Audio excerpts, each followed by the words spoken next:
Hello, welcome. Just to give you a bit of an update, a quick update of what I've been doing. First, now I've just finished the beat sheet. It's taken me a whole week. I've taken a whole week off from doing anything else just to get that done, and a lot of late nights in trying to complete it. I've had to reach out to a few people online and through like LinkedIn to pick the brains of other screenwriters to actually find out the genetic makeup of how to put things together. I have been using online packages, but I did need to reach out to screenwriters to find out exactly what is needed. And some of them have been very helpful, and I do appreciate that. You know who you are. Thank you. Yes, so I'm on version 18 now on the beat sheet, and doing so I've had to redo my character Bible, and that is now crisp and clear. So that's achieved, and now I've been working on the scene list. So the scene list is basically the beats broken down into different sections, different acts. So for example, what I've got 4 acts in this movie, and it basically says if it's filmed internally or externally, whereabouts it is, day, night, is it raining, is it sunny, that sort of thing, who's in it. It'll identify exactly what characters are in each scene. So it's self-explanatory. Like I say, this is only 4 pages, but that's an extract with the beats included. And by talking to screenwriters and rewriting the beat sheet so much, I've established what my POV character is. Now my POV character is actually Theo in my case, because he's the one that makes a transition and the emotional arc that runs through the whole film. And I don't want to give too much away, but you need a POV character. When I was going through the beat sheet through so many times, and before I made contact with anybody else, I was trying to think about what I was trying to achieve, and the movie feel that I wanted. And I basically wanted a 70s, 80s feel, because to me they were some of the best movies. I wanted to create that feeling. So I said to myself, right, okay, well, these films must have a beat sheet, right?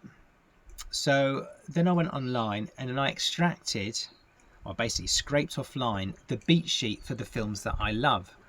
So I got a list out for a beat sheet for The Goonies, Back to the Future, and The Matrix, because that's specifically what I wanted to engineer, the feeling, the emotional, the ride that I wanted to create with my characters, with my story. And I thought, is this cheating? Because I'm basically looking at the skeleton of the movies. And I did some more research, and apparently screenwriters do this. And then I reached out to the screenwriters and they said, yes, we do this. So it's not cheating. It's actually something the movie industry does quite a lot of. So that's quite good. So basically what I did is I've got my skeleton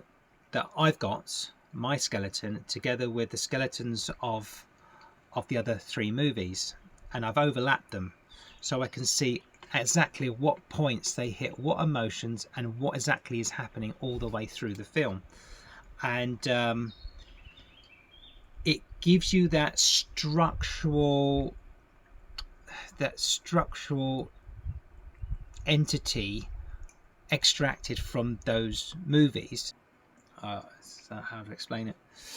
So basically this is very common in what they do in Hollywood as well. So, and that's what I've been told. So it's been very interesting. It's been nice to be able to actually reach out to professionals, and I just want to say thank you. You know who you are. Thank you. Because without their help, I would have probably dug myself a hole somewhere. but now it's really interesting. I don't pretend to be a screenwriter at all. This is, I like to write and I like to create, and I just wanted my novel to become a movie, so I have to learn the ropes. And not only that, apparently speaking to these guys, they said it's quite common, quite very, very common, that a screen gets pulled or altered at the last minute, and you have to go away and literally hide in a cave for 3 days and just crack on and reverse engineer everything and then rebuild everything up again.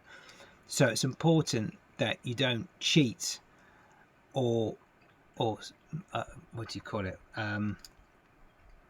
You don't give the work to somebody else to do. It's important to do it yourself, because if you're doing it yourself, you're learning the craft, you're gaining some more skills, and then when you get put on the spot, you know, there and then you can think, right, okay, well, I know it's done like this, so this is what I need to do. So I think that's important.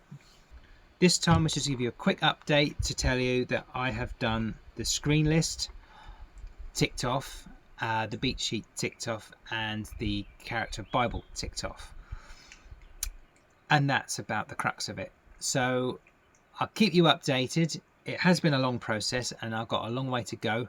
It's very exciting, and I'm learning such a lot through the process.